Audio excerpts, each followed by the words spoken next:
Ego desires outer possessions, power complexes, agonizing sufferings, and even bodily death were not compared with the reality of living an immanent life in which we shared with God a whole eternity.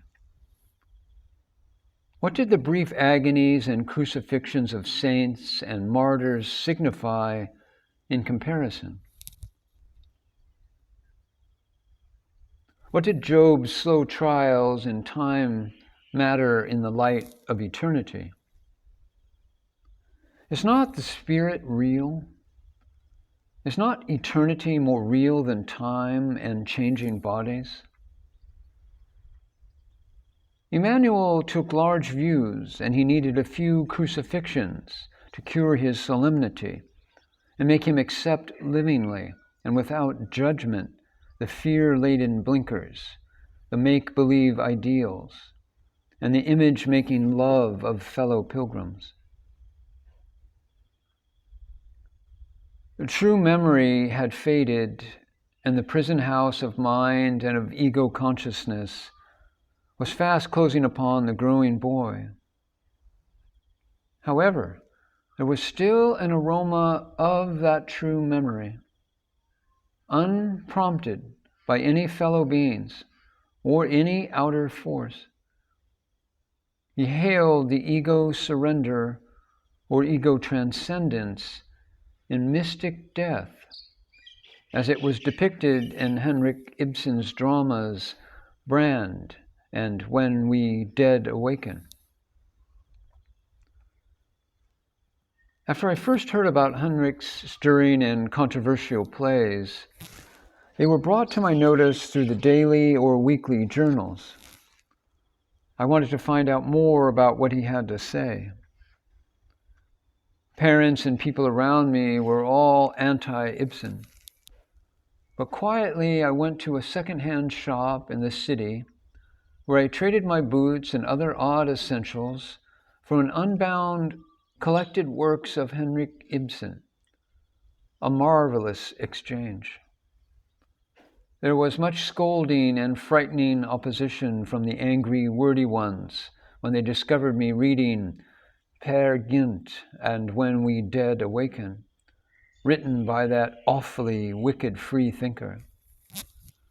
They believed that thoughts, like cows, should be securely tied and should run only in fixed grooves, though not under the Pope's safe guidance.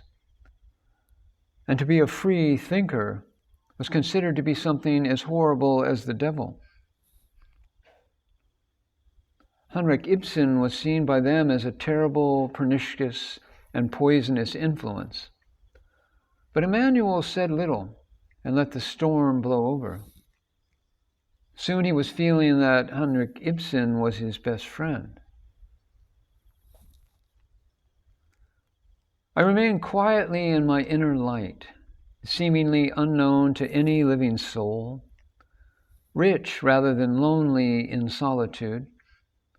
And if I was sometimes lonely in noisy company, I would endure it patiently.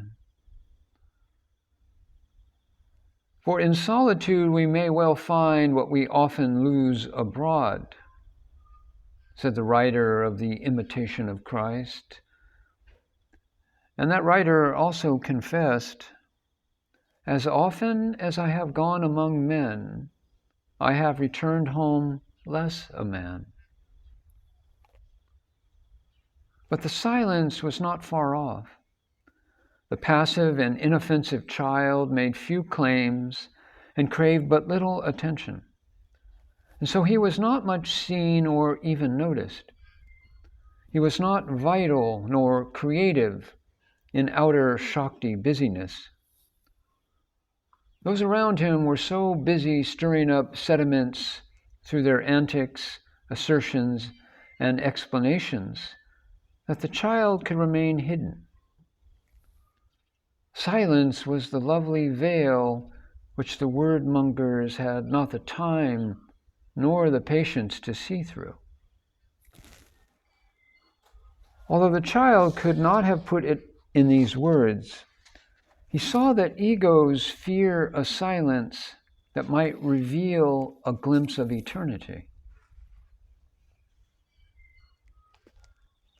The boy still laughed and wept, responded and played. Life went on normally and ordinarily in the surface Leela. But there was always that beyondness, which is revealed to babes in silence, and which must be forever veiled and remain unknown to egos, to ego consciousness, and to the intellect. The psyche has memory and needs no telling, no explaining. The all is self-revealed. Awareness is all.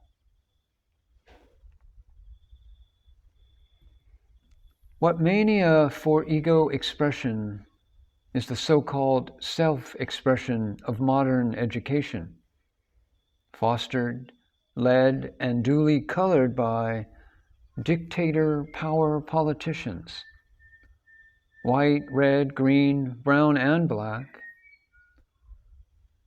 And how few among the Shakti players have the power of maturity, of true memory before ego consciousness, to reawaken into the ease of being that comes with the unefforted awareness of the ever-present self-expression, eternally here and now.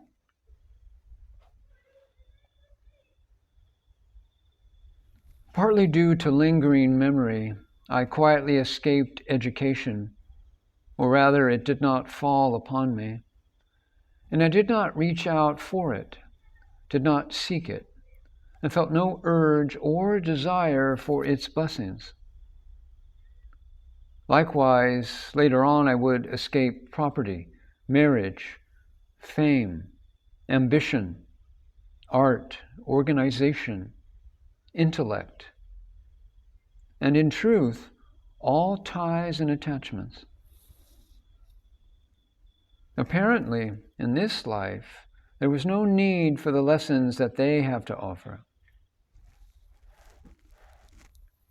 In childhood consciousness, there was but little urge to understand what I knew intuitively, and no urge to explain to others, to be understood, or to share ego needs, except those I had to share in. My real memory and mode of experiencing could not be asserted, and sharing was everywhere, unblurred by efforting.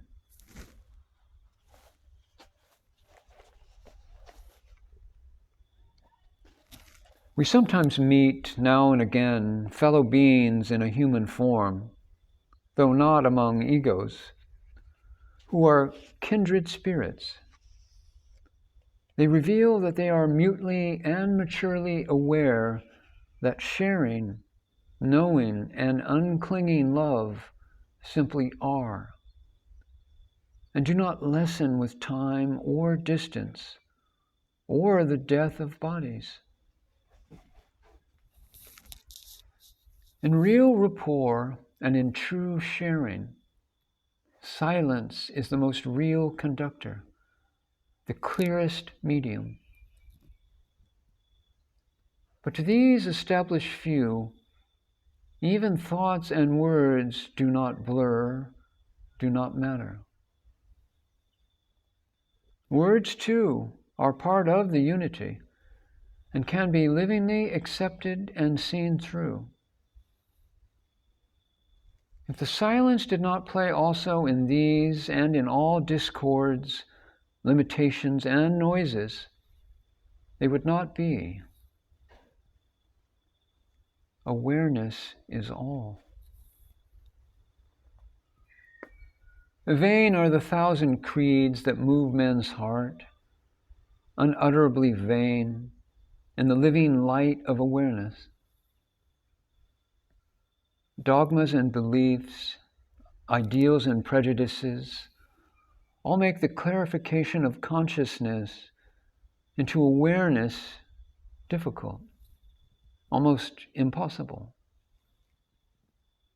Wonder and worry, enthusing and impatience, all the muddled waves of desire must be stilled.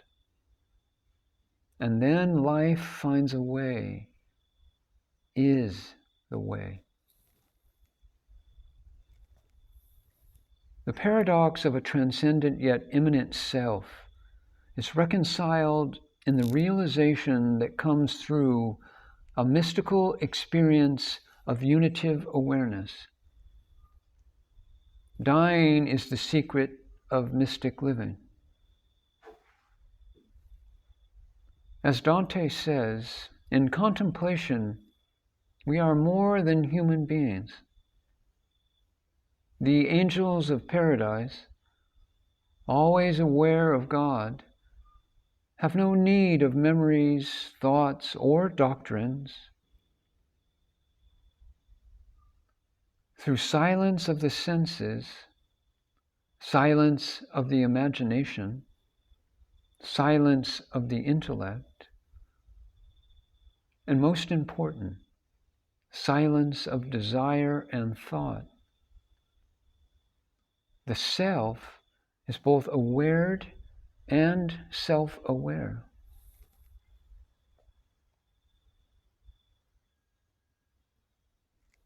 In the inner light of true memory, we can experience ourself as pure consciousness, as more than all these universes,